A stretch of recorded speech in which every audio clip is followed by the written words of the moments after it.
You know that feeling when someone half your age, armed with a brand new Master of Business Administration degree and a pocket full of corporate buzzwords, walks into your office and acts like they invented the concept of work?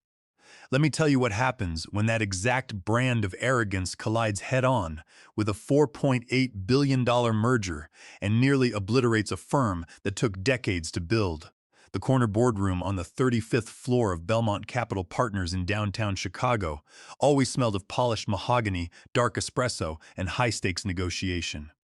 I am Julian Vance. I was 50 years old, and for 18 consecutive years, I had been breathing that thin, competitive air. As Senior Director of Corporate Development, I was the executive responsible for putting together multi-billion-dollar acquisitions, smoothing over fragile egos, and knowing precisely where every financial liability was buried. Over the course of my career at Belmont, I had personally closed 28 major acquisitions, valued at more than $12 billion total.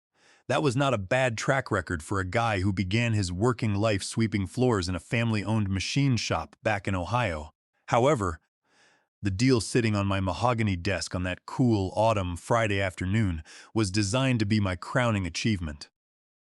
The transaction was the acquisition of Thornton Industrial Holdings, a legendary conglomerate with manufacturing roots stretching back 85 years.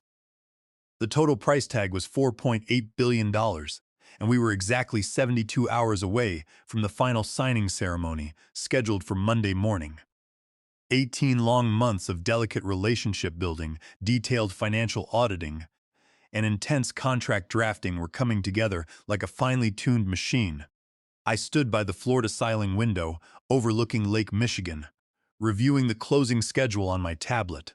The Thornton deal was far more than just rows of financial data on an electronic spreadsheet. It was intensely personal. The founder of Thornton Industrial, Walter Thornton, was a 70-year-old titan of American manufacturing. Walter's late father had conducted business with my own father decades ago, back when a man's word and a firm handshake in a dusty factory meant more than 50 pages of boilerplate legal fine print. In modern finance, people call that legacy thinking, but in real-world business, it is called trust. I was the single bridge connecting old-school industrial honor with modern investment banking. That was precisely when the heavy oak doors of the executive suite were pushed open with an obnoxious bang. Chloe Montgomery marched into my office as if she owned every square foot of the building. In a technical sense, her confidence was not entirely unearned. Her mother, Eleanor Montgomery, was the executive vice president of Belmont Capital and controlled half the executive committee. Nepotism runs thick in corporate America, but at Belmont, it had taken on a life of its own. Chloe was 26 years old, 3 months out of an Ivy League business school, and sporting a job title that had been freshly minted just for her: Strategic Innovation Director. It was another made-up position created specifically for executive offspring who lacked the real-world experience to earn an actual operational role. Chloe possessed that distinct, unmistakable look common among young corporate climber. Her eyes radiated a restless, condescending energy that declared to the room, "I am here to disrupt everything, and all of you old-timers need to step aside or get run over." She was wearing a tailored designer pantsuit that looked as though it had been pulled straight from a Wall Street movie set, and she gripped her slim digital tablet like a shield. "Julian Vance," Chloe announced, not bothering to ask if I had a moment to spare. "That is my name," I replied calmly, not taking my eyes off the final compliance draft. The rare earth mineral rights clause in the Midwest manufacturing sector required one last legal verification before our formal signing session. We were not scheduled to confer until our department roundtable next Thursday. "Plans have changed, Julian," she said, taking 3 aggressive steps toward my desk. She brought with her the sharp scent of expensive designer perfume. "I have spent the last 48 hours conducting an end-to-end audit of our merger workflow, and I have serious concerns about your handling of the Thornton acquisition." I set my tablet down slowly on the mahogany desk and looked at her. For 18 months, I had managed every nuance of Walter Thornton's expectations. I knew his manufacturing plant managers by name, I knew his corporate values, and I knew how much he despised corporate pretense. What specific concerns are you referring to, Chloe? Chloe tapped her tablet screen with a manicured fingernail and began reading off bullet points. Your management methodology is creating significant operational friction with our firm's new collaborative culture. The way you handle Tier 1 client interactions is far too rigid, highly unquantifiable, and hopelessly outdated. Modern mergers and acquisitions require adaptive, data-driven leadership frameworks, not informal personal lunches. I blinked, taking a moment to absorb the sheer absurdity of the moment. A 26-year-old with zero closed transactions to her name was attempting to lecture me on deal execution. Chloe, I said, keeping my tone strictly professional, I have completed 28 major acquisitions without losing a single client or facing a post-merger lawsuit. Walter Thornton specifically requested that I lead this deal. His exact words to our executive board were that he would only sell his family's legacy to Belmont Capital if Julian Vance personally supervised the transition. She sneered, crossing her arms tightly. That is precisely the core issue, Julian. You have created an unhealthy single point of failure dependency. You are operating as if this is 1995.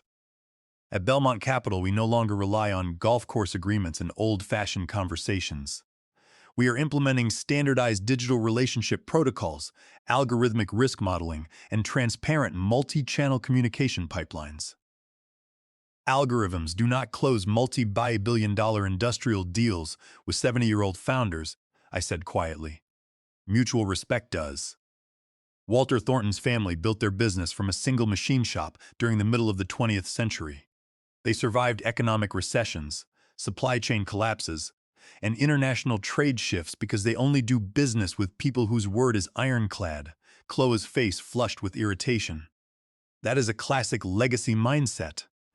The updated corporate handbook clearly states under Section 3 that we prioritize agile innovation and scalable frameworks over legacy thinking. You are actively resisting our strategic modernization efforts. I leaned back in my executive chair and looked at her closely. It was in that exact moment that the reality of the situation became crystal clear. This had nothing to do with modernizing merger protocols or optimizing workflow efficiency. Chloe Montgomery wanted to claim credit for the largest deal in Belmont Capital's history. Taking down a 50-year-old veteran dealmaker 72 hours before closing was her shortcut to proving her dominance to the board. She wanted her name on the press release, and she saw me as nothing more than an obstacle blocking her spotlight.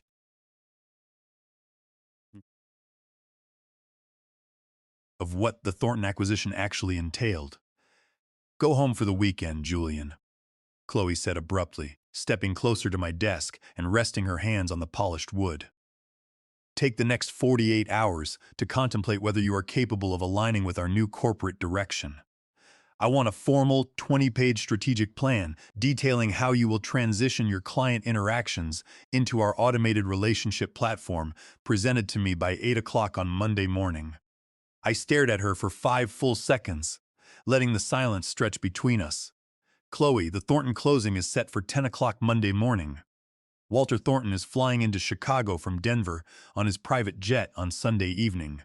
His general counsel, his chief financial officer, and his son Brandon, who oversees all factory operations, are traveling with him. This is not the time for administrative homework assignments. Then you had better work through the night to evolve your mindset, she snapped, her voice growing loud enough to carry through the open office doors. Because if you cannot adapt to collaborative innovation frameworks, then perhaps your time at Belmont Capital has reached its natural conclusion. The surrounding outer office space went utterly motionless. Beyond the glass partitions of my corner office, junior analysts froze at their computer screens. Phone calls were abruptly paused, and coffee mugs were held mid-air. My administrative assistant, Nora, stood by her desk with her eyes wide in disbelief. "No," I said quietly. The single word hung in the air like a cold draft. Chloe blinked, taken aback. "What did you just say?" I said no, I repeated, standing up to my full height. "I am not going home to write you a paper on corporate buzzwords. I am not turning 20 years of client trust over to an automated software platform. I have actual work to do, real work that pays the salaries of every analyst sitting outside that glass wall." Chloe's face turned from a flush red to a deep, angry purple. Her jaw tightened, and her fingers clutched her tablet so hard her knuckles turned white. Julian Vance, I am giving you a direct strategic order as Strategic Innovation Director. You are not my superior officer, Chloe, I replied evenly. You have 6 months of cumulative corporate attendance, 0 track record of generating revenue, and a title that your mother created over a dinner conversation. I report directly to the managing board. That was the spark that set off the explosion. You are fired, Chloe shrieked. Her voice cracked across the silent 35th floor, ringing off the glass panels and marble columns. Pack your personal belongings right now. Security will escort you off the premises immediately. Your arrogant, inflexible, outdated mentality is a direct threat to our corporate culture. In the outer office, an analyst dropped a stack of hard copy folders onto the floor. Nora looked as though she had seen a ghost. Are you completely serious? I asked. I was not shouting or pleading. I was simply evaluating whether she truly understood the legal and financial catastrophe she had just initiated. I am dead serious, she raged, pointing a trembling finger toward the door. You have 30 minutes to clear out your desk. Your refusal to embrace modern collaborative principles makes you an immediate corporate liability. I looked down at the tablet screen displaying the $4.8 billion acquisition contract. Then I looked back at Chloe, who was trembling with adrenaline and self-righteous triumph. She undoubtedly felt like a corporate warrior who had just deposed an old king, and right then, a cold, crystal-clear realization clicked inside my mind. Chloe Montgomery had just terminated the only person in the entire financial sectors who understood that the Thornton transaction relied entirely on an unwritten agreement regarding Wyoming rare earth mineral rights. That specific clause was not written into Belmont's official digital server database. It existed as a handshake covenant between Walter Thornton's son, Brandon, and myself, a secondary arrangement that protected the family's land heritage while allowing Belmont to acquire the underlying manufacturing assets. Without my personal presence to guide that trust, the entire deal was a ticking bomb. Okay, I said calmly. Chloe blinked, momentarily disoriented. The fiery confrontation she had envisioned, the begging, the shouting, the desperate appeals to her mother, had completely failed to materialize. What? I said, okay, Chloe, I replied, locking my tablet and placing it neatly in the center of the desk. You are absolutely right. Standards must be upheld, and change is inevitable. I will pack my personal belongings and vacate the building at once. Confusion washed over her face. In her business school case studies, senior executives resisted termination with legal threats or dramatic scenes. They did not simply agree, smile, and prepare to walk away into the afternoon sun. Good, she stammered, attempting to regain her authoritative posture. Security will be up here in 10 minutes to supervise your departure. That will not be necessary, I said, picking up my personal leather briefcase. I know the way out. I stepped past her and walked out into the corridor. I could feel her eyes burning into my back, full of uneasy suspicion. Deep down inside her entitled shell, a tiny seed of doubt had just been planted. She had achieved her big moment of authority, but somehow the room felt emptier and the victory tasted like dust.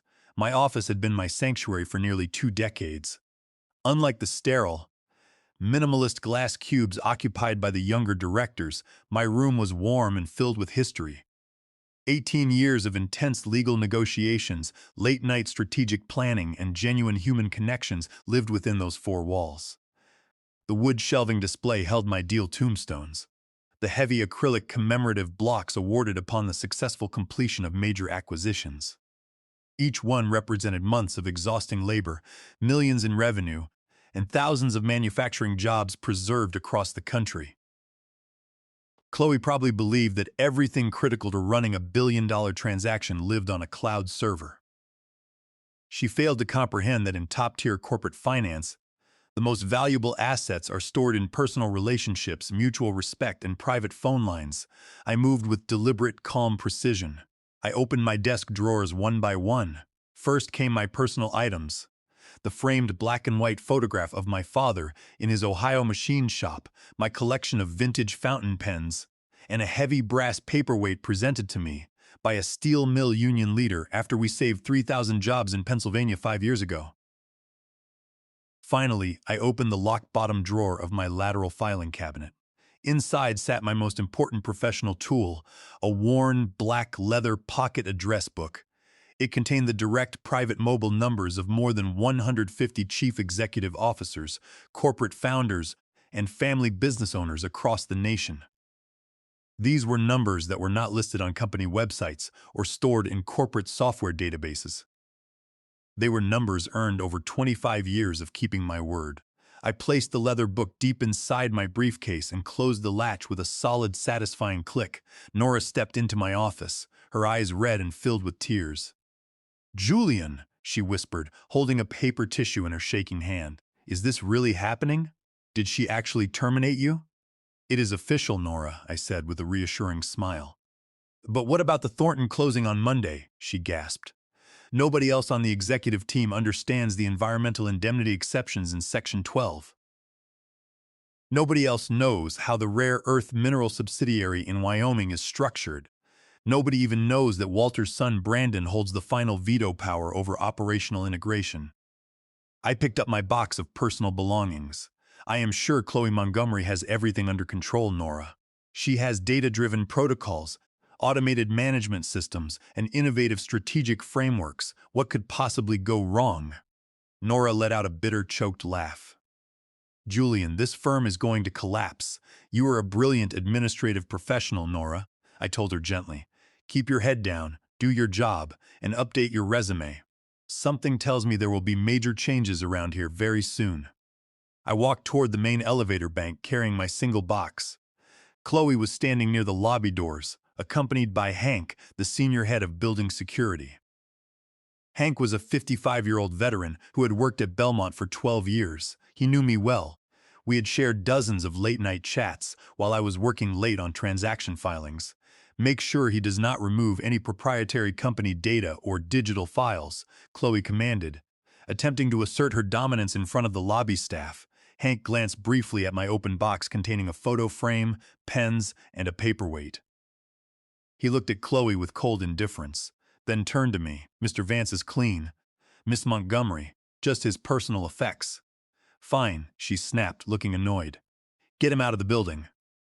I want this negative energy removed from our floor immediately." As the elevator doors slid open, I turned around to look at Chloe one last time. She was braced for an angry outburst or a bitter threat. Something she could report to her mother as justification for her rash decision. Instead, I offered her a serene, genuine smile. "Thank you, Chloe," I said softly, her brow furrowed in utter confusion. "What?" "Thank you for clarifying Belmont Capital's true priorities," I replied. "It has been an extraordinarily educational afternoon. Best of luck with the Thornton closing on Monday morning. The Wyoming mineral rights structure can be rather intricate." "What Wyoming structure?" she demanded, taking a quick step forward as the elevator doors began to slide shut. "I am certain it is all fully documented in your automated relationship database," I said, smoothly. The heavy doors closed, cutting off her increasingly wide-eyed, frantic expression. I walked out of the granite lobby into the crisp Chicago air and took a deep breath.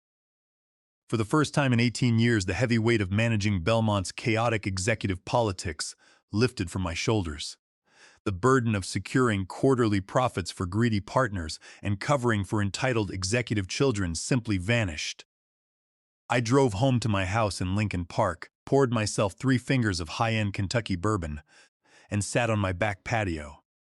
I intentionally switched off my mobile phone, placing it inside a desk drawer in my study. I spent the entire weekend doing things that had nothing to do with corporate finance. I worked on my 1967 Mustang in the garage, a classic car restoration project I had neglected for 5 years. I grilled a prime ribeye steak, enjoyed a bottle of aged red wine, and slept soundly for 9 hours. It was not until late Sunday evening that I finally retrieved my phone and powered it back on. The device immediately exploded with notifications. It vibrated continuously for 2 full minutes, displaying 23 missed calls, 31 urgent text messages, and a flood of panicked emails that chronicled the total meltdown occurring inside Belmont Capital Partners. I sat at my kitchen counter with a fresh cup of black coffee and scrolled through the digital carnage. The first series of text messages came from Nora, sent late Friday afternoon. 4:47 p.m. Julian, the legal department is in total panic. General Counsel Martin Ross is asking who authorized your termination. Chloe has locked herself in her office. Her mother Eleanor is demanding answers. 6:15 p.m. The Thornton executive team called in for the pre-closing briefing. Chloe insisted on taking the call herself. The meeting lasted exactly 12 minutes before Walter Thornton's assistant ended the line. Chloe told them you were on indefinite personal leave. I shook my head in disbelief. Claiming I was on personal leave was not just a desperate cover-up. It was a reckless corporate misrepresentation. Nora's updates continued into Saturday. 11:30 a.m. Emergency executive board meeting called. Chloe is screaming at the IT department because she cannot find the Wyoming subsidiary files. ID told her those files were never stored on the central server. The managing partners are asking why this critical information was not included in digital handover protocols. 3:45 p.m. Chloe tried calling Walter Thornton directly on his personal mobile line. His chief of staff informed her that Mr. Thornton only conducts executive discussions with Julian Vance. Chloe then claimed you had family emergency issues, but had fully briefed her on all terms. Julian, she is digging a massive hole. I smiled into my coffee cup. Of course, the Wyoming mining files were not on the central corporate server. The rare earth mineral arrangement was an uncodified gentleman's agreement I had crafted with Walter's son, Brandon Thornton. It protected the Thornton family's generational land rights, while allowing Belmont to acquire the core manufacturing operations. To an inexperienced MBA analyst like Chloe, that subsidiary looked like a $2.3 million annual operational liability that should be liquidated immediately. But if anyone attempted to liquidate that subsidiary, Walter Thornton would terminate the acquisition instantly. Next came an urgent email from Martin Ross, Belmont's general counsel. Julian, there has been a catastrophic failure in communication regarding your employment status. Please call my personal number immediately. We need to discuss the immediate reinstatement of your executive contract before Monday's signing. This entire incident appears to be an overzealous administrative misunderstanding by junior management. An overzealous administrative misunderstanding. The corporate euphemisms for catastrophic executive failure were always so elegant. I deleted the email without responding. Then I saw a text message from a direct number I recognized instantly. Walter Thornton's private line, Julian. Call me on my personal line immediately. Name your terms. I looked at that message for a long time. My terms were not about demanding a massive salary increase or securing a bigger office corner. My terms were about dignity, respect for institutional knowledge, and the fundamental principle that honor still matters in business. Belmont Capital had declared those values obsolete. I did not reply to anyone that night. I went to bed early and slept peacefully. On Monday morning at 7 o'clock. While I was frying eggs in my kitchen, my home landline phone rang. I picked up the receiver. Julian, Walter Thornton's deep, growly voice boomed down the line. Good morning, Walter, I said pleasantly. They postponed the 10 o'clock signing session, Walter stated without preamble. Did they indeed? I turned down the stove burner. That Chloe girl called my office at 6:30 this morning. Walter continued, his voice dripping with anger. She claimed there were minor procedural details that needed administrative realignment. She sounded like she had not slept in 3 days. What in the hell is going on over there, Julian? My chief of staff told me. She claimed you took an emergency leave of absence for personal medical reasons. I leaned against my kitchen counter. Walter, I was terminated on Friday afternoon. Chloe Montgomery fired me because my management style was deemed incompatible with their new automated corporate culture. The silence on the line was absolute for 5 full seconds. I could hear Walter's heavy breathing. They fired you? Walter repeated, his voice dangerously quiet. 72 hours before a $4.8 billion deal closes? That is correct, Walter. And who is supervising the agreement regarding Brandon's rare earth mineral rights in Wyoming? Nobody, I replied. Chloe believes all necessary terms are stored in their corporate software database. Walter let out a harsh, booming laugh. Their software database shows that subsidiary as a $2.3 million asset drag. They were preparing to strip it and sell it off. I know, Walter. Are you free for breakfast this morning, Julian? Walter, I am currently unemployed. My schedule is entirely open. Good. Meet me at the Palmer House Hotel downtown at 8 o'clock sharp. And Julian, do not sign a single document from Belmont Capital. No severance agreement, no non-compete waiver, nothing. I would not dream of it, Walter.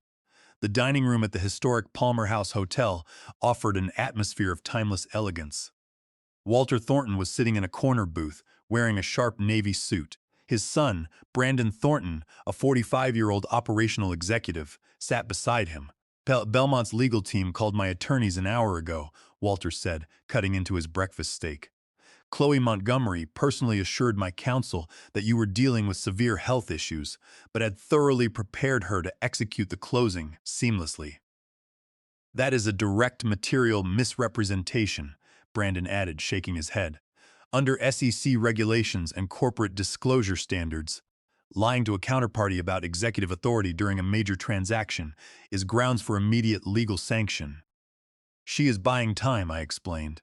She assumes she can bluff her way through the final signing and figure out the operational details later. She thinks I am an idiot with a checkbook, Walter growled. Julian, the deal with Belmont Capital is officially dead. I will not conduct business with deceitful amateurs. Walter pulled a heavy document folder from his leather briefcase and placed it in front of me. However, I still intend to execute an acquisition strategy for Thornton Industrial, Walter continued, but I need a partner I trust implicitly to oversee the restructuring. Thornton Industrial Holdings is creating a new senior executive partner position. The compensation is $190,000 base salary, plus a significant equity stake in the portfolio. Your first task will be to select a new, reputable investment firm to handle our expansion. I looked at the employment agreement. It was complete professional vindication. There is just one more thing, Walter added, a sharp, cunning grin spreading across his face. I have not officially canceled tomorrow morning's rescheduled meeting with Belmont Capital. Chloe begged my team for one final opportunity to present their revised terms. You want to attend that meeting? I asked. I want to see Eleanor and Chloe Montgomery's faces, Walter said. When they walk into that boardroom expecting to negotiate with a desperate client and find you sitting on my side of the table as my senior partner. I picked up my pen and signed the contract. Walter, it will be an absolute privilege. On Tuesday morning at 9 o'clock, I walked into the grand lobby of Belmont Capital Partners wearing my finest charcoal suit. Beside me walked Walter Thornton and his son Brandon. The 35th floor was vibrating with palpable dread. The air felt thick, and every employee was walking on eggshells. Executive Vice President Eleanor Montgomery, General Counsel Martin Ross, and Chloe Montgomery were waiting near the main boardroom entrance. Chloe looked terrible. Her eyes were bloodshot, her hair was pulled back into a messy bun, and the confident arrogance she had displayed on Friday had completely dissolved into frantic anxiety. When the elevator doors opened and she saw me walking side by side with Walter Thornton, her face drained of all color. She looked as though she had seen a ghost step out of the light. Eleanor Montgomery stepped forward quickly, attempting to project executive calm. Mr. Thornton, thank you for coming. We have resolved all administrative details. Chloe has prepared a comprehensive presentation. Save your presentation, Eleanor, Walter interrupted, his booming voice cutting through the lobby. I have one simple question for your Strategic Innovation Director. Chloe, explain to me right now your operational strategy for our Wyoming rare earth mineral subsidiary. Chloe froze. Her mouth opened, but no sound came out. She looked frantically at Martin Ross, then at her mother, her eyes wide with terror. Our automated risk models indicate that non-performing assets should be aligned with Tier 1 operational metrics. She has no idea what she is talking about, Brandon Thornton said coldly. She was planning to liquidate my family's generational land rights to boost short-term balance sheet metrics. Walter turned his piercing gaze toward Eleanor. The truth is, Eleanor, Julian Vance now serves as Senior Executive Partner at Thornton Industrial Holdings. He holds complete authority over our corporate development strategy. If Belmont Capital wishes to communicate with my firm, you will negotiate directly with the man your daughter fired. The entire floor fell into an absolute, suffocating silence. Analysts outside the glass partition stood frozen in place. Furthermore, Walter added with ruthless precision, due to gross professional incompetence, material misrepresentations regarding executive employment, and a total breach of trust, Thornton Industrial Holdings hereby officially terminates all acquisition discussions with Belmont Capital Partners permanently. Eleanor's composure shattered. Mr. Thornton, please. We can restructure the entire agreement. We can resolve any internal personnel issues immediately. It is over, Eleanor, Walter said firmly. Walter turned to me. Julian, as our new senior partner, what is your professional valuation of Belmont Capital Partners under its current management structure? I looked around the luxurious lobby, taking in the mahogany walls, the expensive artwork, and the terrified faces of the executive team. Given the complete breakdown in executive governance, the imminent loss of institutional client trust, and the severe reputational damage from this incident, I replied calmly, I would estimate Belmont's valuation has dropped to approximately 15 cents on the dollar. 15 cents? Walter nodded, thoughtfully. That strikes me as remarkably generous. We turned toward the elevator bank to make our exit. Behind us, Chloe suddenly broke down.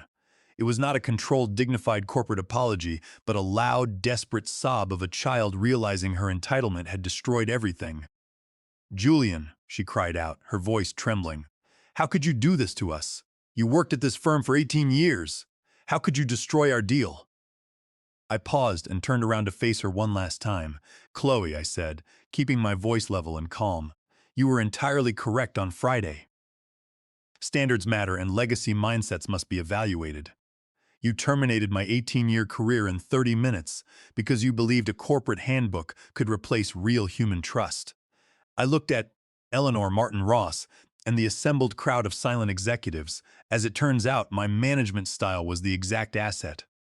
Walter Thornton was willing to pay $4.8 billion to secure. Thank you for the career upgrade. We stepped into the elevator and the doors smoothly closed. Over the next 6 months, the fallout at Belmont Capital Partners was absolute. News of the botched $4.8 billion transaction spread through the financial sector like wildfire. Institutional investors pulled their capital, and key corporate clients fled to competing firms.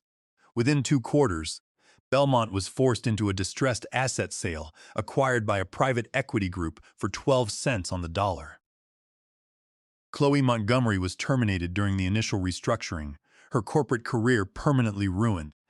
Eleanor Montgomery was forced into an early, embarrassing retirement by the board. As for myself, I remained senior executive partner at Thornton Industrial Holdings. We built a thriving portfolio of manufacturing acquisitions, guided by the enduring principles of integrity, respect, and ironclad personal trust. In the modern business world, young climbers often preach about disruption and innovation, forgetting that real power is built on character. Entitlement can buy you a title, but it will never buy you trust. And when you fire the person who holds the key to the kingdom, you had better make sure you know how to unlock the doors yourself.